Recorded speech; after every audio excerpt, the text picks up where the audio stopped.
Сәлеметсіздер ме, құрметті менің Саршаям белгісінде туылған көрермендерім, қалдарыңыз қалай? Сіздерге арнап 2025 жылдың наурыз айына астрологиялық жұлдызнама жасайтын боламын. Бұл ай өте мощный айлардың бірі, өйткені осы 2025 жылдың бірінші тұтылулары болады осы айда.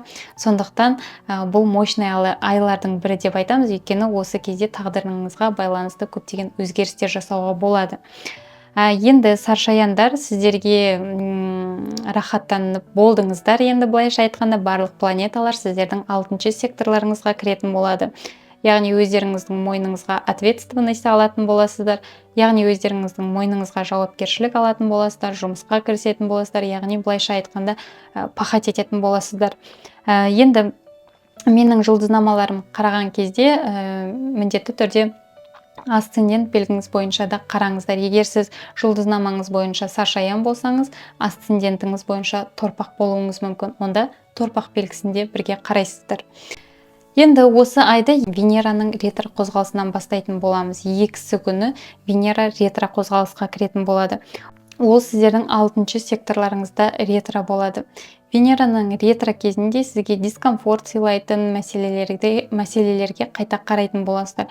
Бұл сіздің жұмысыңызға байланысты, сіздің коллегаларыңызға байланысты, немесе сіздің денсаулығыңызға байланысты мәселелерге сіздер көбірек көңіл бөлетін боласыздар. Одан кейін 3-ші наурыз күні бізде Меркурий планетасы сол 6-шы секторларыңызға кіретін болады. Меркурий бұл қандайды бір құжаттар, сөйлесулер, анализдар болуы мүмкін. Бұл жерде енді сіздің жұмысыңызға байланысты көп сөйлесулер болуы мүмкін, документациялар болуы мүмкін, ары-бері жұмыста көп жұмыс істеуіңіз мүмкін осы айда. Осы айда көбірек жұмысқа көңіл бөлуіңіз мүмкін, және бұл сіздің қандай да бір денсаулығыңызға байланысты мәселелер.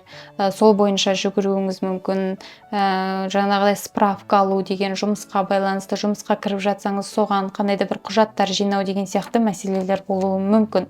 Одан кейін 8-ші наурыз күні бізде күн планетасы мен Сатурн планетасы бір нүктеде қосылатын болады. Енді соңғы 3 жыл бойы Сатурн планетасы сіздердің 5-ші секторларыңызда болды. 5-ші сектор бойынша сіздерде өзіңіздің семьяңыз, отбасыңыз, немесе романтикалық партнеріңізға байланысты қандай да бір мәселелерде қиыншылықтар, жаңағыдай бір сынақтар беру мүмкін.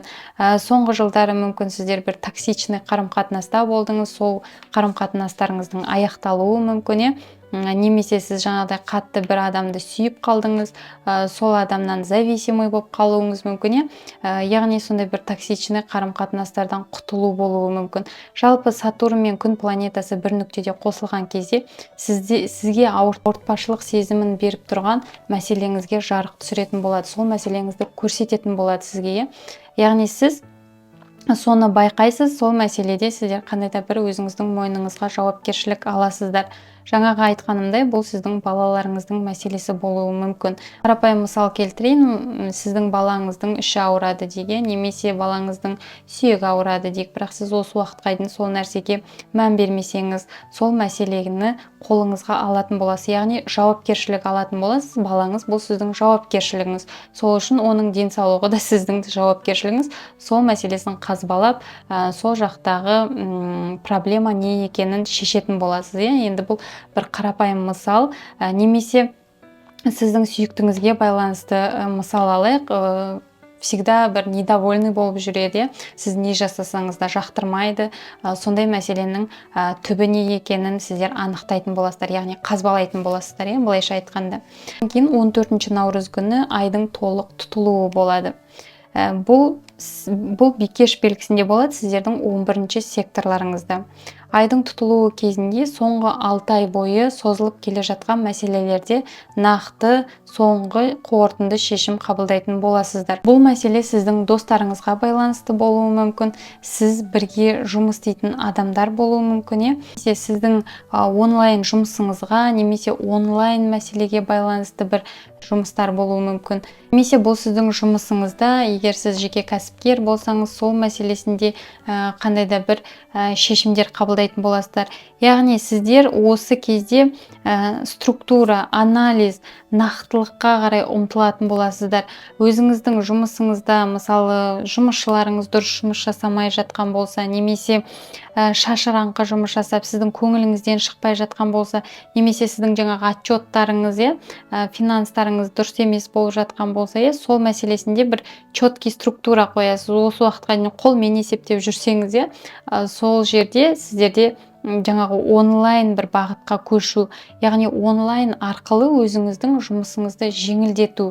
Сіздің қазіргі істеп жатқан ісіңіз мүмкін удаленный жұмыс болуы мүмкін, сондай бір платформа табасыз ба? Енді қазір көп нәрсе бар, мысалы онлайнның возможностьтары өте көп. Сол үшін сіздер өзіңіздің жұмысыңызға, өзіңіздің бизнесіңізға четкий бір структура табатын боласыздар. Сізге керек нәрсе бұл жаңағыдай отчетностьтің программасы болуы мүмкін, білмеймін ғой, 1С па, или же там бір өзіңіздің базаңызды ма, сайтыңызды жасайсыз ба, немесе продуктыңыздың бір рекламасын жасайсыз ба, сондай бір мәселелер онлайн жұмыстармен өзіңіздің жұмысыңызды онлайн арқылы шешетін боласыз, онлайн арқылы жеңілдететін боласыз, бір сөзбен айтқанда. Соған байланысты шешімдер жасайтын боласыздар.